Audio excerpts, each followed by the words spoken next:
So ayan na nga mga idol ang ating finished product ng pagluluto ng pinakbet Ilocano. Ayan.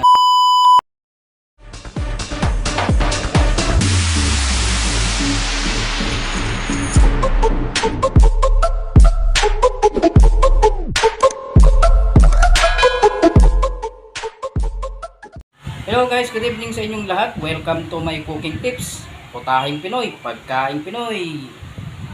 Bago ako magpatuloy guys, kung hindi ka pa nakapalo sa aking mga video, magpalo ka na para updated ka sa ating mga niluluto na pagkaing Pinoy at lutong Pinoy. So ito guys, ang lulutuin natin ngayong gabi, ang pagkaing Pinoy at putahing Pinoy ay pinakbet Ilocano. Ayan. Ituturo ko sa inyo guys kung paano magluto ng pinakbet Ilocano.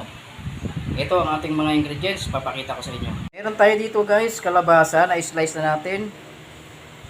Yung okra, yung native ampalaya, native na talong. Ayan, na-slice na natin yan lahat guys. Siyempre mga idol, meron din tayo ditong sitaw. Dahil sa wala akong mahanap na bunga ng malunggay, ito na lang yung opsyon ko, sigarilyas. Ayan, ang sitaw at sigarilyas. Lalagyan din natin ng 2 pirasong kamatis yan. Meron din tayo ditong luya, bawang at sibuyas. Siyempre sa ating mga Ilocano, hindi mawawala yung bagoong isda o bagoong. Siyempre dahil may tira akong lechong kawali dito, ito ihalo ko para lalo siyang masarap. Lagyan din natin yan ng chicharon baboy para masarap. Siyempre hindi rin mawawala sa atin yung pampalasa o seasoning powder. Kailangan din pala natin guys itong 1 basong tubig. So tara guys, umpisa na natin magluto. Dito may nakaprepare na akong kawali, paghahalo-haloin na lang natin yan. Ganito ang proseso ng pagluluto ng pinakbet Ilocano guys, hindi na natin ginigisa. Meron natin itong sitaw at saka sigarilyas. Yung kamatis, ilalaglag na natin yan. Sabay na rin natin yung persa ng luya, bawang at sibuyas. At syempre, ang ating bagoong isda, sasabay na rin natin yan. Nalaglagan ko nga lang guys ng 1 basong tubig. Sasabay na rin natin tong seasoning.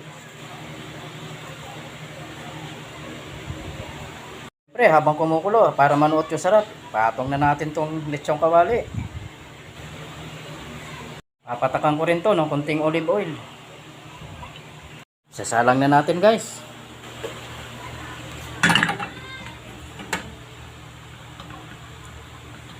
Takpan lang natin, hayaan natin kumulo bago natin ipatong yung chicharon baboy. Guys, ito nga palang niluluto ko, no? Base lang to sa pamamaraan na alam kong recipe. Yung pagkaing Pinoy at lutong Pinoy. Yan, lutong Ilocano. Gaya nga ng sinasabi ko, hindi po tayo culinary arts, hindi po tayo nag-aral ng chef. So ito ay base lang po sa aking pamamaraan. Ayan, kumukulo na siya guys.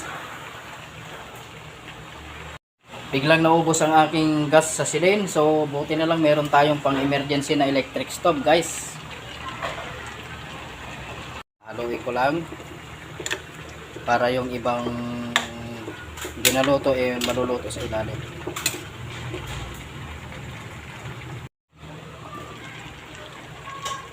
So yan, pag ganyan guys, pwede na natin ipatong yung chicharon baboy.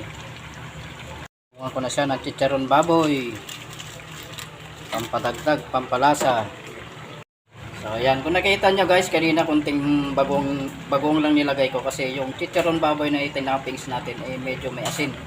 Tsaka yung lechon kawali na nilagay natin, medyo nilagyan natin ng asin. Panlang natin para maluto yung chicharon baboy. Stick lang natin ulit mga idol. So ayan na mga idol, luto na ang ating pinakbet Ilocano. Pwede na tayo mag-plate.